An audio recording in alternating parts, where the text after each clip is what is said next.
Cette vidéo ne commence, n'oublie pas de souscrire au Patreon de la chaîne, car outre le fait de m'enrichir avec celui-ci, il me permet de pouvoir te proposer des vidéos non censurées, exclusives et avec des droits d'auteur. On peut commencer la vidéo. C'était bien. Good. Tiens, j'ai oublié de faire ça. Ça prend 2 secondes, les amis. Voilà. Là, on est bon, on est parfait normalement. Je vais juste vérifier. Ouais, c'est parfait. Ok. Alors, on est parti, les gars. Le femme-washing, quand la publicité surfe sur le féminisme de la chaîne Brut. On est parti. Hey, great shoes! Les hommes sont placés en experts dans les publicités en France. Et les femmes sont 6 fois plus à poil. Et ça, c'est la publicité télévisée.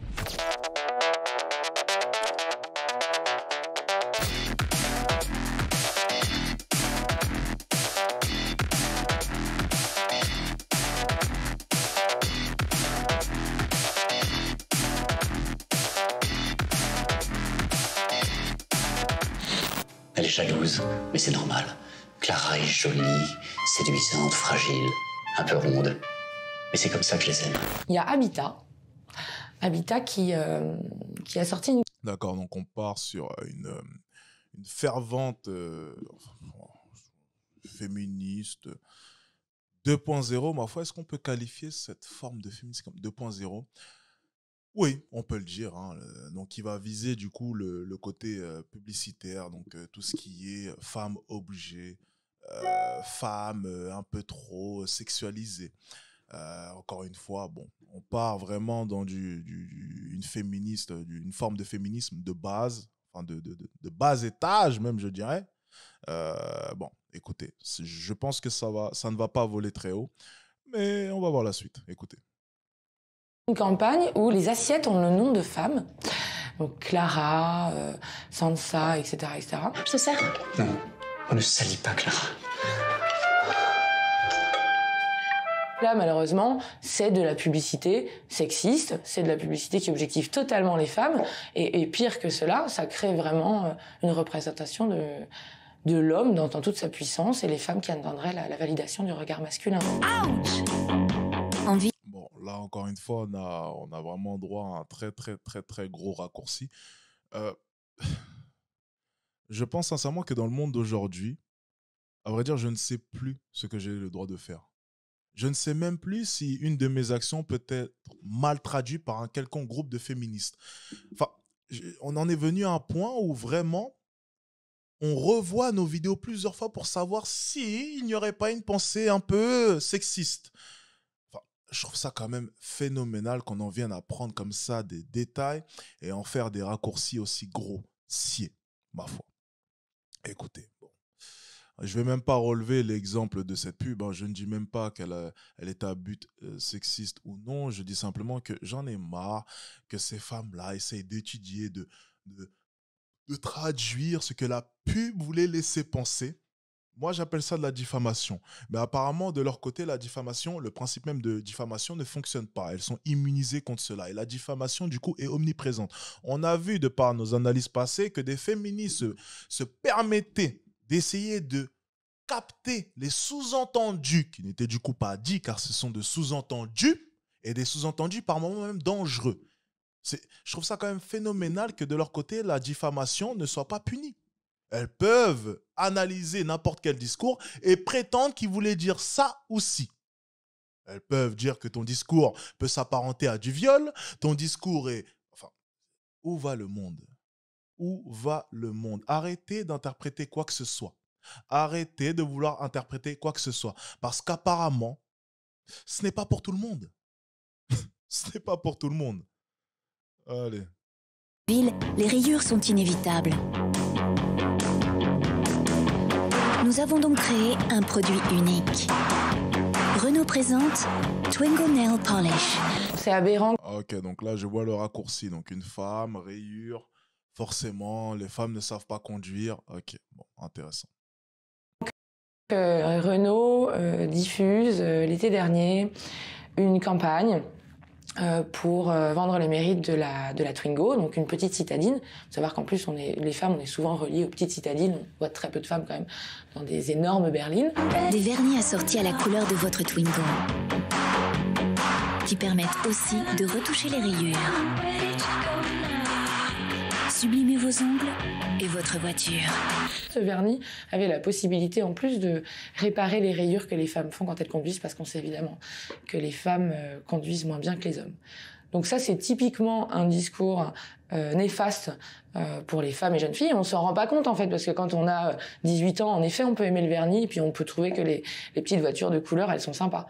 Derrière cela, quand on prend un peu de recul, c'est Renault qui utilise la cosmétique, qui utilise le principe même assez perfectible de beauté pour les femmes, et en plus qui utilise un stéréotype réducteur, très réducteur, sur le fait qu'elles ne sauraient pas conduire. Ce que ça va amener, tout ça, c'est... Alors, je ne vais même pas relever tous ces arguments. J'ai par moments l'impression, et je l'ai dit d'ailleurs dans un de mes lives, que les femmes étaient peut-être mieux à la cuisine. J'ai l'impression que les femmes ont peut-être du mal à gérer tout le côté dur de ce monde. J'ai peut-être l'impression que les femmes ont du mal à gérer le côté injuste de ce monde. Life is unfair. World is unfair. La vie n'est pas juste. J'ai par moments l'impression, de par leur discours, qu'elles veulent un monde juste. J'ai l'impression, de par leur discours, qu'un monde juste existe. Alors, on va être tout à fait honnête, le monde est injuste. Et de notre côté, nous, hommes, subissons des injustices au quotidien. Mais on ne s'en plaint pas. On ne s'en plaint pas. La publicité, excusez-moi de le dire, de nos jours surtout, est une des pires choses que l'on peut regarder. Oui, elle est basée sur des stéréotypes connus, sur des codes connus de chacun. Le but étant de vendre, par moments de choquer. Alors, quand on comprend le principe même de la publicité et l'ironie, la malhonnêteté qui se cache même, j'irais même jusqu'à dire malhonnêteté qui se cache même derrière une simple publicité, ben, de quoi est-ce qu'on se plaint au final? La vie n'est pas juste. Le capitalisme n'est pas juste. Le but étant de vendre, peu importe la manière. Et encore une fois, on va essayer de pousser le débat un peu plus loin. Si les publicitaires continuent à employer ces mêmes méthodes, c'est peut-être que ça marche. Donc il faudrait faire quoi? Il faudrait arrêter de vendre? Il faudrait mettre en péril des sociétés brassant des milliards et donc qui subviennent à des familles pour votre petit regard à vous et vos petites oreilles? Qui ne peuvent pas manager, qui ne peuvent pas gérer une telle pression de la part d'une simple publicité. Oh, que c'est choquant, un vernis, oh! Donc on va vraiment baisser des ventes, devoir licencier des gens pour vos petits yeux de bourgeoise? Sincèrement? Non. Si ça fonctionne, on le fait. Tant qu'il n'y a pas de viol, tant qu'il n'y a pas d'exploitation, ça passe pour moi. Oui, c'est peut-être cruel je vais même pas être en contradiction avec elle. Je ne vais même pas dire que ce n'est pas le message qui a voulu être véhiculé. Je pense sincèrement que, oui, il y a des équipes de publicité. Ils savent très bien ce qu'ils font. Oui, mettre une femme devant une voiture avec des rayures, avec un vernis. On a tous compris le sous-entendu. Mais encore une fois, oui, ce n'est pas juste. Oui, mais tant que ça marche, où est le problème? Tant que ça marche et la méthode n'est pas illégale, excusez-moi. Où est le problème? Si des femmes se reconnaissent dans cette publicité et si ce vernis a autant marché, c'est parce que, à contrario, cela fonctionne.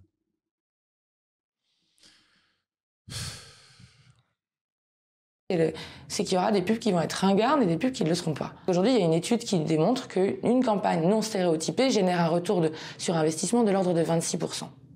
Donc c'est pour ça qu'il y a un emballement du côté du femwashing. Voilà, c'est exactement ce que je disais. Ça ne fonctionne pas. Donc on devrait faire quoi? On devrait s'en passer? C'est ce qu'on devrait faire? Ça n'a plus de sens, les amis. Ça n'a plus de sens. Et encore pire avec les publicités de lingerie, c'est quand même incroyable de voir des féministes venir et débarquer. Mais vous trouvez ça normal, vous, qu'on affiche des femmes en soutien-gorge? Mais le but même de cette campagne est de vendre des soutiens-gorge. Mais quand bien même, ça ne se fait pas. On aurait pu mettre le soutien-gorge sans la femme. Oui, mais ça se vend moins bien, ma cocotte. Et alors, dans ce cas-là, vendez-moi. Enfin, waouh, le mot... C'est avec ce genre de discours qu'on peut s'apercevoir vraiment le décalage entre vraiment le fossé qui sépare les féministes de la réalité. C'est quand même incroyable. C'est-à-dire que par moments, j'ai l'impression qu'elles découvrent le monde. Elles découvrent la dureté de ce monde, la dureté du capitalisme. Mais c'est incroyable de ne pas être éveillé à ce point. Et peut-être même qu'elles le sont. C'est simplement de la malhonnêteté. Peut-être font-elles semblant de ne pas voir les évidences ou de ne pas comprendre le monde qui les entoure. Peut-être que le monde est beaucoup trop dur à gérer pour elles et du coup, elles s'enferment dans une idéologie, dans une utopie qui n'existe pas. Peut-être. Je ne sais pas. Peut-être qu'elles ont peur de regarder le monde tel qu'il est. Je ne sais pas. Mais au bout d'un moment, il faudrait peut-être se réveiller. Et justement, regarder le monde tel qu'il est. Le monde n'est pas juste, le monde est injuste. Et franchement, croyez-moi, comment est-ce qu'elle s'appelle? J'en ai aucune idée. Il y a vraiment des problèmes plus graves en priorité. Crois-moi, il y a vraiment des problèmes plus graves en priorité. Si tu mettais ton énergie autre part, crois-moi, on ne serait même pas en train de faire une vidéo sur toi. Mais là, c'est tout simplement ridicule. Ridicule. Se victimiser constamment. Constamment se victimiser. Constamment. Et lorsque... Allez, ça ne mérite même pas que je continue. Allez, on termine ça. On s'emballe. Ah, ok. Merci pour le don, Fred Kevin. Merci à toi. Ça fait plaisir. Quand des P sur Instagram prônent l'émancipation de la femme par la... Oula. Ouh, t'es énervé, hein, Oula. T'es énervé, hein. Bon, allez. Il y a énormément de messages qui célèbrent le féminisme. Il y a énormément, on a énormément de campagnes qui sortent où on a l'impression que ça va mieux. Or, c'est mieux qu'elles soient représentées, en effet, parce qu'on voit plus de femmes. Et c'est tant mieux. Maintenant, il faut que la deuxième étape, c'est le passage à l'action. Si MeToo a apporté une libération de la parole, l'après-MeToo doit apporter un principe d'action. Donc si on représentait des femmes avec des corps différents, des couleurs de peau différentes, des métiers différents, qu'on soit plus vieille ou plus jeune ou très jeune, bah, ça serait un phénomène de liberté qui soit rendu possible pour toutes les femmes. Et voilà, c'est ce qu'elles veulent réellement. Voilà, là on touche un point intéressant et je le répète à chaque fois. Mais là encore une fois, elle vient de le dire. C'est incroyable comment est-ce que tu vois... Je suis souvent dans le bon avec elle. En fait, ce qu'elle reproche réellement en publicité, et je l'ai dit hier, hein, pour ceux qui se rappellent, c'est pas la femme objet, c'est pas... Non, c'est pas tout ça. Ça va plus loin que ça, les amis. Regardez, vous allez comprendre. Regardez, c'est pas ce que vous pensez. Regardez. Nous avons donc créé un produit unique. Voilà, c'est ça qu'elle reproche. C'est ça. C'est ça. C'est une 8 sur 10. C'est ça qu'elle reproche. Si on nous avait foutu une grosse, on n'aurait rien entendu de leur part. Au contraire, des applaudissements. On n'aurait rien entendu. Tu me fous à la place de cette jolie blonde 8 sur 10. Une grosse. On n'aurait rien entendu. Au contraire. Ça veut dire quoi? Écoutez, ça veut dire quoi? Ça veut dire qu'en fait... Même elles ont cette hypocrisie. C'est même pas, justement, l'hypocrisie, elles ne vont pas. Mais même elles, au fond d'elles, vous voyez, elles savent éperdument que le corps d'une femme, comme celle-ci, et le corps d'une grosse, ça n'a pas la même attraction. Parce que sinon, que ce soit une grosse, une ronde, ou une femme fine comme celle-ci, elle ne ferait pas la différence entre les deux profils. Mais ça prouve bien une chose. C'est que la manière dont on va percevoir le corps d'une femme va différer. Que l'on prenne le body positive ou non, on ne peut pas nier les évidences. Donc, je suis désolé, soyons tout à fait honnêtes. S'ils avaient mis une fervente défenseur de body positive, une femme de 120 kilos à la place de cette blonde-là, il n'y aurait eu aucune polémique de sa part. Aucune. Parce que ça ne dégage aucun attrait sexuel, aucune envie. C'est une grosse, donc forcément, on sait que ça va moins plaire. Et à ses yeux, je pense qu'elle ne va pas trouver ça séduisant. Elle le sait. Elle le sait qu'une grosse ne renvoie pas cette image de femme sexy, de femme objet. Elle le sait, mais elle le dira jamais, ça. Elle sait que la grosse va plaire à beaucoup moins d'hommes, donc ça passe. Il y aura moins cette image d'objet. Vrai ou faux? Ah, bien. Merci pour le don, Gabriel. Yeah, likez les gars, likez. On est reparti. Renault présente Twingo Nail Polish. C'est aberrant que Renault diffuse l'été dernier une campagne pour vendre les mérites de la Twingo, donc une petite citadine. Il faut savoir qu'en plus, les femmes, on est souvent reliées aux petites citadines. On voit très peu de femmes quand même dans des énormes berlines. Des vernis assortis à la couleur de votre Twingo, qui permettent aussi de retoucher les rayures, sublimer vos ongles et votre voiture. Ce vernis avait la possibilité en plus de réparer les rayures que les femmes font quand elles conduisent, parce qu'on sait évidemment que les femmes conduisent moins bien que les hommes. Bah, enfin...